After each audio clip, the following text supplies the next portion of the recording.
Hi అండి. నిన్న ఆర్సీబీకి అలానే రాజస్థాన్ మ్యాచ్ జరిగింది. ఈ మ్యాచ్లో అయితే ఆర్సీబీ వచ్చేసి 11 పరుగులు గెలిచింది. వరుసగా 2 మ్యాచ్లు అయితే గెలిచింది. దీనిలో ముఖ్యంగా మీరు చూసుకుంటే 70 పరుగులతోటి మన విరాట్ కోహ్లీ కావచ్చు, ఆ తర్వాత పడికల్ ఒక 50 పరుగులతోటి కావచ్చు మంచి ఇన్నింగ్స్ ఆడారు. సాల్ట్ అయితే చాలా స్లోగా ఆడినాడు. అంత నుంచి గత నుంచి ఆశించారు. ఈ సంవత్సరం రావట్లేదు పరుగులు అయితే.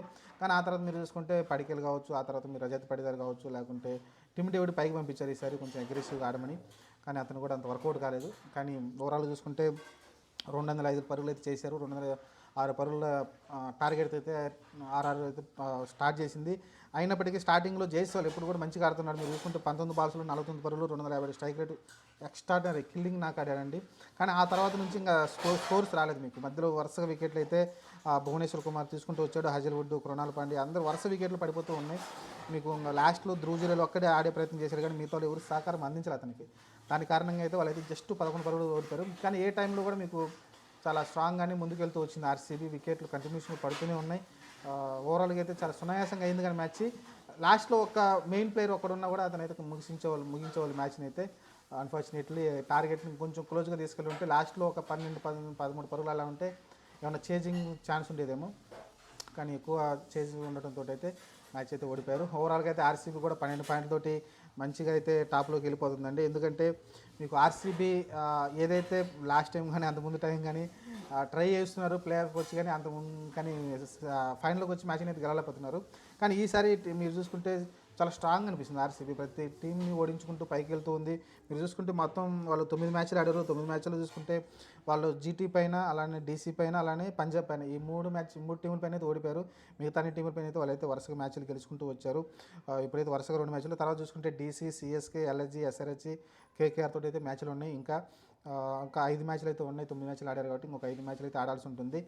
వీటిల్లో ఏ 2 మ్యాచ్లు గెలిచినా నాకు తెలిసి ఆల్మోస్ట్ గెలిస్తే అంత అవుతుంది 16 పాయింట్లు. ఆల్మోస్ట్ వాళ్ళైతే క్వాలిఫై అయ్యే ఛాన్సెస్ అయితే కనిపిస్తుంది. కానీ అంత ఈజీగా లేదు టేబుల్ అండి. మీరు చూసుకుంటే 8 మ్యాచ్ల్లో 12 మ్యాచ్లు జీటీ ఉంది. డీసీ వచ్చేసి 8 మ్యాచ్ల్లో 12 పాయింట్లు, మర్చిపోయాను 12 పాయింట్లు. మీకు ఆర్సీబీ వచ్చేసి 9 మ్యాచ్ల్లో 12 పాయింట్లు. అలానే పంజాబ్ వచ్చేసి 8 మ్యాచ్ల్లో 10 పాయింట్లు. ఎల్ఎస్జీ వచ్చేసి 9 మ్యాచ్ల్లో 10 పాయింట్లు. మీరు ఇక్కడ చూసుకుంటే అన్నీ కూడా చాలా స్ట్రాంగ్గా వస్తుంది. ఎంఐ కూడా ఉంది ఇక్కడ 9 మ్యాచ్ల్లో 12 పాయింట్లతోటి 10 పాయింట్లతోటి. కాబట్టి మీకు ఏదైతే 6 టీములు ఉన్నాయో 6 టీములు చాలా స్ట్రాంగ్గా ముందుకెళ్తూ ఉన్నాయి. ఈ 6 టీములు ఏదైనా జరగచ్చు.